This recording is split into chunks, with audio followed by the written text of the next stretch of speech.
आज महाशिवरात्री 2026. ओम त्र्यंबकम यजामहे सुगंधी पुष्टिवर्धनम पूर्वारुक्मी बंधना मृत्युमुक्षी यमामृता. हर हर महादेव. नमस्कार भक्तांनो, आज महाशिवरात्री आहे. आज मी तुम्हाला घरच्या घरी शिवलिंगाची पूजा, संपूर्ण माहिती आणि सोप्या पद्धतीने शिवलिंगाची पूजा कशी करावी हे आजच्या व्हिडिओमध्ये सविस्तर सांगणार आहे. तर ही पूजा तुम्हाला शिवकृपा आणि तुमच्या घरच्यांना सुख समृद्धी मिळवून देईल. त्यामुळे व्हिडिओ शेवटपर्यंत बघा, कारण मी तुम्हाला काही अद्भुत उपाय आणि भक्तांसाठी खास टीप आणि कोणत्या चुका टाळाव्या हे देखील सांगणार आहे. मित्रांनो, आजचा दिवस तुम्हाला खूप छान सुखाचा, आनंदाचा जावो. तुमच्या सर्व चांगल्या इच्छा पूर्ण हो, हीच त्या महादेवांच्या चरणी प्रार्थना करून आजच्या या आपल्या नवीन व्हिडिओला सुरुवात करूया.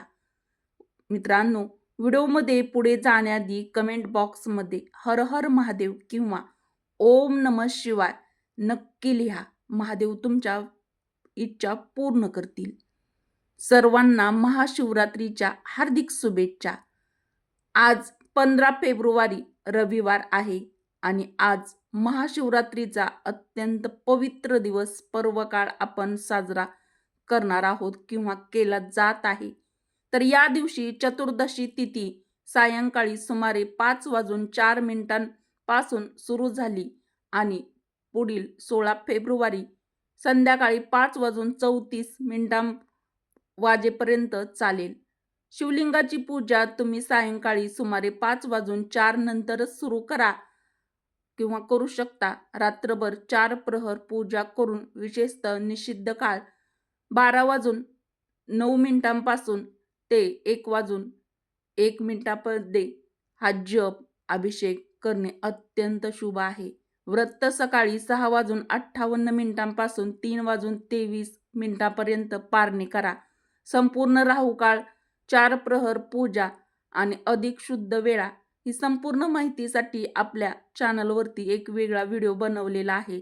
राहुकाळ कधी आहे हे देखील त्यामध्ये सांगितलेलं आहे, तो देखील नक्की बघा. संपूर्ण माहिती जाणून घ्या. राहुकाळ कधी आहे आणि राहुकाळामध्ये पूजा का करू नये हे देखील त्यात सांगितलेलं आहे आणि 4 प्रहर पूजेची योग्य वेळ, अचूक वेळ सांगितलेली आहे, नक्की बघा. मित्रांनो, आपल्या हिंदू धर्मामध्ये आणि खास करून आपल्या महाराष्ट्रामध्ये महाशिवरात्रीचे महात्म्य आणि महत्त्व अनन्यसाधारण आहे. महाशिवरात्री ही भगवान शिवाची अनंत कृपा मिळवण्याची एक अद्भुत संधी आहे.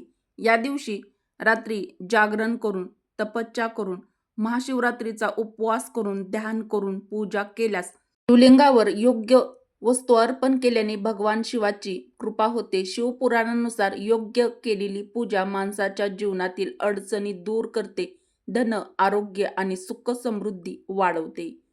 शिवपुराणानुसार स्वतः महादेव सांगतात की जो कोणी भक्त महाशिवरात्रीच्या या पावन पर्व काळामध्ये रात्रभर जागरण करून शिवलिंगावर जल अर्पण करतो, बेलपत्र अर्पण करतो, मी त्याच्या साध्या पूजेने सुद्धा त्यावरती अत्यंत प्रसन्न होतो. त्याच्या आयुष्यातील दुःख, कष्ट, संकटे मी लवकर दूर करतो किंवा लवकर दूर होतात. कारण मित्रांनो, भगवान शंकर खूप भोळे महादेव आहेत. ते लवकर साध्या पूजेने सुद्धा भक्तावरती लवकर प्रसन्न होतात, पण त्यांना आपल्या मनातील श्रद्धा आणि भाव हा हवा असतो. तर महाशिवरात्रीच्या दिवशी तुम्ही पूजेची तयारी करण्यासाठी काही गोष्टी मात्र आवर्जून लक्षात ठेवा. कारण मित्रांनो, महादेव जितके भोळे आहेत तितकेच ते लवकर रागवतात देखील. त्यामुळे महादेवांची पूजा करत असताना काही नियमांचे पालन करणे व काही चुका या टाळणे आवर्जून लक्षात ठेवा आणि हे व्रत करताना काटेकोरपणे पाळले गेलेच पाहिजे. तर महाशिवरात्रीच्या दिवशी महादेवांची विधिवत पूजा करण्यासाठी आपण पूजा करण्याची तयारी बघूया. घराची स्वच्छता ठेवा. पूजा सुरू करण्यापूर्वी घर स्वच्छ करा.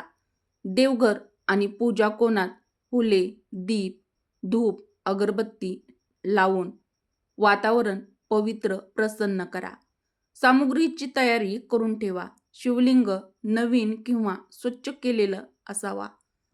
जल, दूध, दही, तीळ, गूळ, फळे, नैवेद्य, बेलपत्र, पांढरी फुले, धोत्र्याची फुले, धोत्राफळ शिवलिंगावरती अर्पण करू शकता. धूप, दीप, अगरबत्ती लावून वातावरण प्रसन्न करा आणि शुद्ध, स्वच्छ, पांढरे शुभ्र स्वतः कपडे परिधान करा. काळे कपडे टाळा. घरी उपलब्ध साधने वापरून देखील योग्य शिवलिंगाची पूजा होऊ शकते.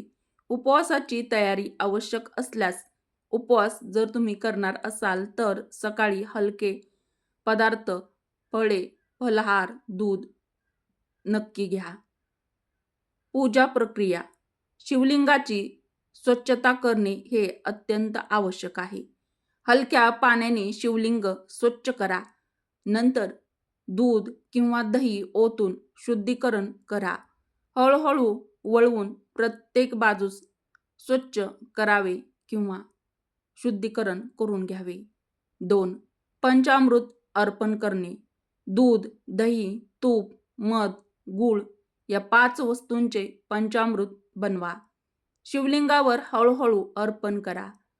प्रत्येक अर्पण करताना ओम नमः शिवाय या महामंत्राचा जप किंवा हा मंत्र उच्चारावा. एक महत्त्वाची टीप, जास्त उत्साहात एकाच वेळी सगळे अर्पण करू नका. हळूहळू शांतपणे करणे अधिक फलदायी आहे. 3. बेलपत्र अर्पण करताना. बेलपत्र भगवान शिवाला अत्यंत प्रिय आहेत. प्रत्येक बेलपत्र हळूहळू लावा आणि मनातील मनोकामना मनात ध्यान करा. 4. फुले आणि नैवेद्य. हिरव्या फुलांपासून रंगीत फुले लावा. नैवेद्य म्हणून फळे लावा. पांढरी फुले विशिष्ट अर्पण करा. गूळ, लाडू आणि इतर घरचे स्वच्छ पदार्थ अर्पण करा. धूप आणि दीप लावून शिवलिंगाजवळ ठेवा. धूप लावून वातावरण पवित्र करा. मित्रांनो, मनामध्ये ध्यान करताना मन शांत करा. फक्त शिवाचं ध्यान करा. भगवान शिव शंभोचे मंत्रोच्चार आणि जप ओम नमः शिवाय या महामंत्राचा अवश्य जप करा. वेळ असेल तर रात्रभर जागरण करण्याचा प्रयत्न करा. सुरुवातीला लहान जप सुरू करून हळूहळू वाढवता येईल. मंत्र जप अवश्य करा. पूजानंतरचे उपाय. पूजा संपवल्यावर फुले, बेलपत्र आणि नैवेद्य सर्व घरातील गरजू व्यक्तींना किंवा गाय पशूंना द्यावी. पवित्र जल घरभर पसरवा. संध्याकाळी छोटा दीप लावून कुटुंबासह शांती व आशीर्वादासाठी भगवान शिवशंभोचे आणि माता पार्वतीचे ध्यान करा. महाशिवरात्रीला घराच्या कोणत्या कोणात शिवलिंग ठेवावे हा जर तुम्हाला प्रश्न पडला असेल तर शिवलिंग ठेवताना उत्तर वायव्य कोन म्हणजे नॉर्थ वेस्ट किंवा पूर्व कोन चांगला. महाशिवरात्रीच्या दिवशी या 5 चुका आवर्जून नक्की टाळा. बेलपत्र शुद्ध न करताच शिवलिंगावरती अर्पण करणे टाळा. पूजा खूप धावधावती म्हणजेच घाईघाईत न करा. उपवास करताना भारी पदार्थ खाणे टाळा. शिवलिंगावर अयोग्य वस्तू अर्पण करणे टाळा. मंत्र जप न करता महादेवाच्या शिवलिंगावरती जल अर्पण करणे टाळा. ही लहान मोठी चुका टाळल्यास शिवकृपा द्विगुणित होते. महाशिवरात्रीच्या या काळात आता तुम्ही सगळे महाशिवरात्रीची पूजा घरच्या घरी योग्य पद्धतीने करू शकता. ही पूजा केल्यास तुम्हाला महादेवांची शिवकृपा प्राप्त होईल. तुमच्या घरामध्ये सुख, समृद्धी आणि शांती नक्कीच मिळेल. जर तुम्हाला ही माहिती आवडली असेल तर आपल्या व्हिडिओला एक लाईक अवश्य करा. उपयुक्त व्हिडिओ तुमच्या मित्र परिवारासोबत, बहिणींसोबत जास्तीत जास्त शेअर करा आणि आपल्या मराठी रोहिणी किचन चॅनलला तुम्ही आणखीन सबस्क्राईब केलं नसेल तर सबस्क्राईब जरूर करा. महाशिवरात्रीच्या या पवित्र पर्व काळामध्ये निषिद्ध काळामध्ये भगवान महादेवाची पूजा अवश्य करा. तर 4 प्रहर पूजा अचूक वेळ आणि राहू काळ कधी आहे, कोणत्या वेळेत पूजा टाळायची आहे, हे आपल्या चॅनलवरती एक व्हिडिओ बनवलेला आहे. तो देखील नक्की बघा. संपूर्ण माहिती त्यामध्ये सांगितलेली आहे. योग्य पद्धतीने पूजा विधी करून भगवान भोळ्या शांब सदाशिवाचे आशीर्वाद नक्कीच तुम्हाला लाभतील. अगदी आनंदाने मनामध्ये अंतःकरणामध्ये मनोभावे भगवान शिवशंभोप्रती श्रद्धा ठेवून भगवान शिवशंभोची सेवा करा. भगवान शंकर आणि माता पार्वती यांची कृपा आशीर्वाद तुम्हाला नक्कीच मिळतील. अगदी योग्य पूजा विधी पद्धतीने कशी करायची आपल्या चॅनलवरती हा देखील व्हिडिओ आहे. तो देखील नक्की बघा. महाशिवरात्री आनंदाने साजरी करा. व्हिडिओ शेवटपर्यंत पाहिल्याबद्दल तुम्हा सर्वांचे मनापासून धन्यवाद. हर हर महादेव. ओम नमः शिवाय. जय श्रीकृष्ण. जय माता लक्ष्मी. व्हिडिओ शेवटपर्यंत बघितला त्याबद्दल धन्यवाद. कमेंट बॉक्समध्ये हर हर महादेव नक्की टाईप करा.